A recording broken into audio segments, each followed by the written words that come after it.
Let the battle begin. Both Mad Catter and Unnecessary Violence spinning up their weapons. It seems like Unnecessary Violence is slightly lowered. This could get very ugly very quickly if Unnecessary Violence can land a good hit. And now Mad Catter's up on the screws. Big shot there by Unnecessary Violence. Mad Catter nearly ends up out of the arena, but somehow able to stay back in. Great job by Mad Catter to get back in the arena, but they gotta get around to the back of Unnecessary Violence. It's one of the only weak points we've seen from its performance so far this season. And Unnecessary Violence is getting those slight hits, and there's a flip. Unnecessary Violence has flipped Mad Catter, and something has fallen out from underneath Mad Catter. Not quite sure what though. I don't think that's part of Unnecessary Violence. And look at that, what a hit! Oh, big shot there by Unnecessary Violence.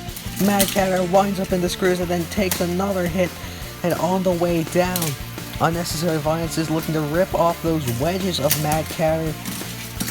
Those are what's causing his main problems, and now Mad Catter's upside down. Unnecessary Violence tears one of the wedges off violently, and he's going for the other ones. Mad Catter's struggling to self-right, and there goes a second wedge. Mad Catter desperately trying to get back on his wheels before Unnecessary Violence takes away all of his defenses, but doesn't look like it's going to happen. This is getting very ugly for Mad Catter, and there goes the final wedge. Mad Catter trying to self-right, but just not working out. Mad Catter finally gets back up, but they've lost all of their wedges, and a massive hit breaks their spinner too. This is catastrophic for Mad Catter. They are falling apart. And another hit. Mad Catter may be breaking apart, or even more soon. Oh, there goes the rest of the spinner. Oh, big hit by Unnecessary Violence. And again, Mad Catter somehow is still in mainly one piece. And there's it's only a matter of time until that disc breaks through, and there it did. It's hard to tell, but Mad Catter has broken in two. Mad Catter is in pieces now as Unnecessary Violence takes a third very destructive KO win. 3, 2, 1, knockout. Unnecessary Violence had the slight edge throughout this fight, getting those big hits at times. But eventually, once they flipped Mad Catter there, they were able to completely take control, tearing off all 4 wedges of Mad Catter, and then immediately afterwards break the spinner, leaving Mad Catter defenseless, and then quickly after that rip it in half. What a performance by Unnecessary Violence.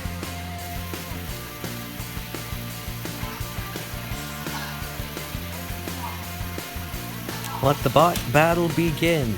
Both bots at 1-1 looking for an important second win. And Bite Force trying to get underneath the... Oh, Shatter's underneath the side of Bite Force now. Swing that hammer a couple times. And there goes the hit of the hammer flying. And Shatter using its Omni Drive to really get control of Bite Force. But they seem to have lost one of their forks. And now Bite Force has picked up Shatter, now tries to take them into the screws. Shatter great pushes, but Bite Force completely lifted Shatter off the ground, and now they're underneath the back. Bite Force has complete control now, and they have lifted up Shatter and throw him out of the arena.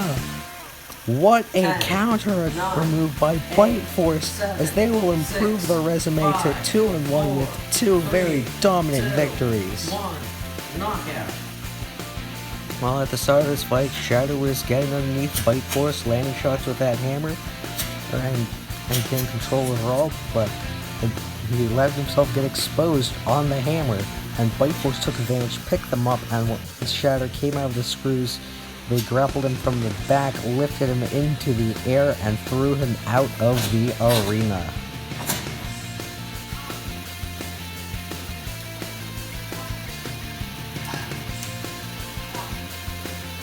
Let the battle begin.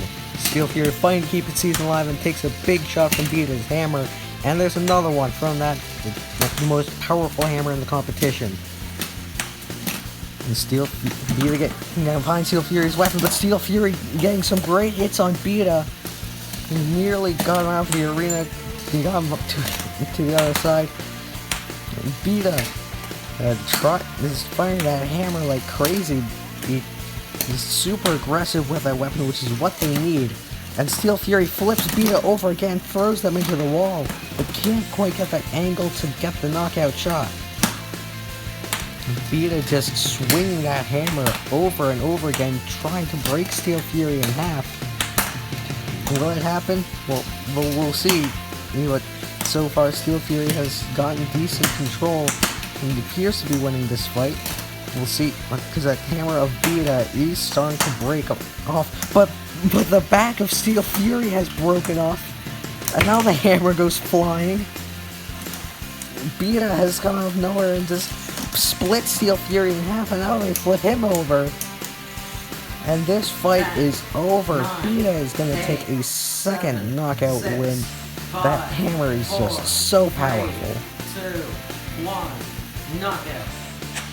Well, Beta was landing the hits, but Steel Fury was in control of throwing Beta around for the first half or 2/3 of this fight. Some two moments being especially prominent.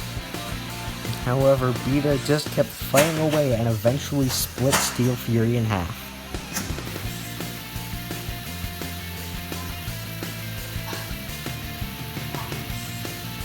Let the battle begin. Maelstrom looking to go 3-0. Same day delivery looking to go 2-1, and already same day delivery is in complete control. Well, the longest diameter spinner in this entire competition is being controlled, and that spinner is having little impact on that wedge. And same day delivery is the exact opposite of Scimitar, Maelstrom's last opponent. And they are taking these hits very well.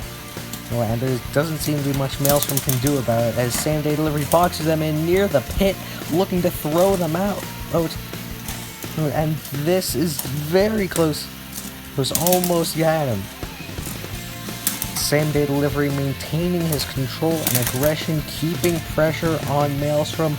Very good tactics and very good execution. And from the free shipping clone. And now, oh! Nearly had him out of the arena there, but just couldn't quite get it. And another big shot. Maelstrom hasn't landed too many of those. That wedge has absorbed the majority of these hits. But oh no, Maelstrom is Maelstrom's upside down, and same day delivery going in for the kill, and they've done it. 10, the countdown has 9, begun, and the never before seen rookie will move to an impressive 2-1. 1 knockout. This was complete domination from same day delivery.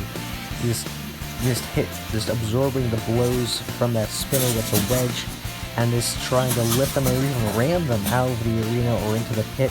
They finally got him over and lifted Maelstrom out of the arena for a second Gouda victory.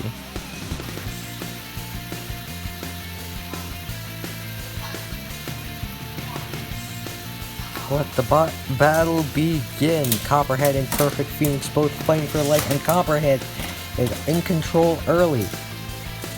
Some good control, and Copperhead is getting underneath Perfect Phoenix. This is good so far. But Perfect Phoenix gets to the back of Copperhead. Perfect Phoenix is able to counter Copperhead, but Copperhead is in control, seems to be in control from more often than not, as they get to the side and nearly flip Perfect Phoenix on his head again. Copperhead lands another shot to the blade, and there's another hit taken. Perfect Phoenix does not have the power to break Copperhead apart. Maybe he can just outlast him. No, he's in control now. He slams Copperhead into the wall, and now he got him on the blade. Now he's got him in the screws. Copperhead's almost at the wheel, hits that blade, but it does very little, if anything. Copperhead continues going, and now he's got him stuck, and he's in the pit. Knockout. Copperhead had good control throughout this fight, nearly flipping Perfect Phoenix over on many occasions. However, in the middle parts, Perfect Phoenix was able to push Copperhead around and even get him into the screws once. Now, after this, Copperhead quickly returned the favor and flip Perfect Phoenix into the pit.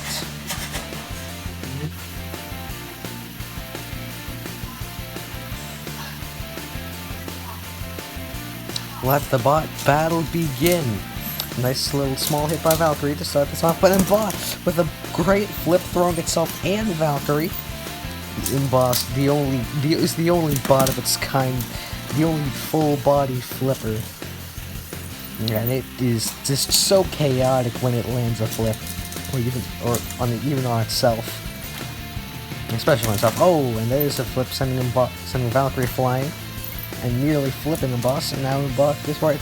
Oh, massive flip by Embossed, and Valkyrie's weapon is broken, or at least she can't spin as an undercutter anymore. Now getting some good control, but Embossed lands another flip. Oh jeez, Embossed is just yeeting itself and Valkyrie. There's a good flip. Oh my goodness, and there goes the extension of that flipper, designed to make it Embossed actually able to get underneath bots, and now Valkyrie is trying to get good control, but Embossed gets around to the back, and there's a nice flip, and Valkyrie lands a counter shot. This is a hectic fight, purely because of Embossed, as Embossed goes flying. Now Valkyrie is up against the wall again, Embossed getting underneath, and lands the out of the arena flip. This fight. Oh my god, Embossed eats itself, breaks its own wheels off, but gets the win. Embossed just landed great flips throughout this fight, sending Valkyrie flying and itself flying, and managed to land a massive flip here that broke Valkyrie's undercutter. Maybe didn't do too much, but Embossed still managed to throw Valkyrie out of the arena for the win.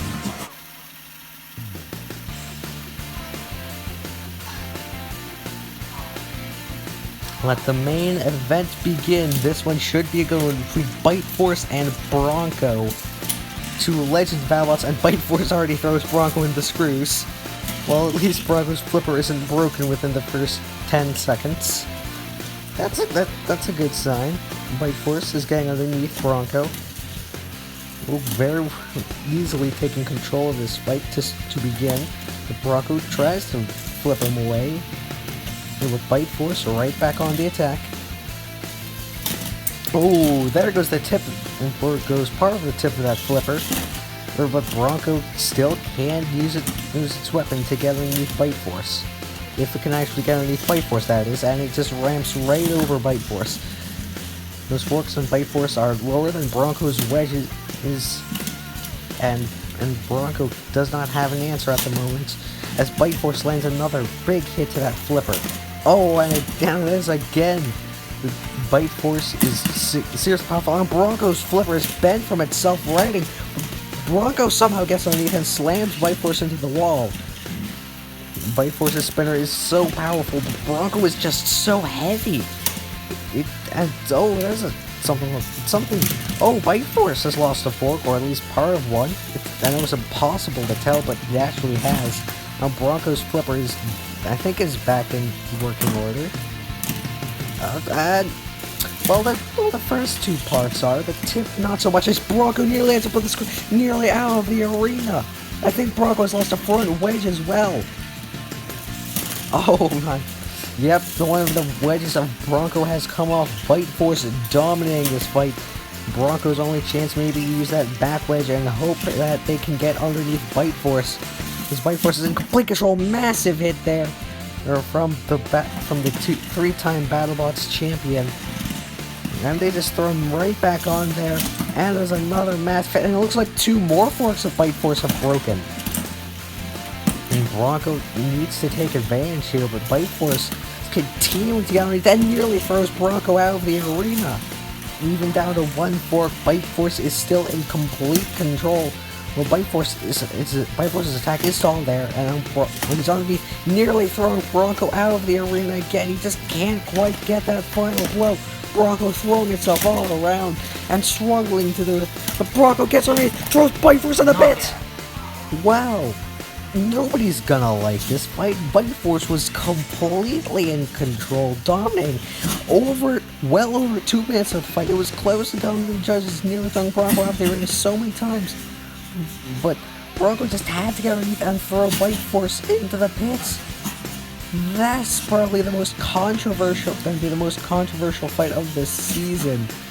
But unfortunately, I only redo double knockouts, which means Bronco is going to 3-0 as Bite Force falls to 2-1. Knockout.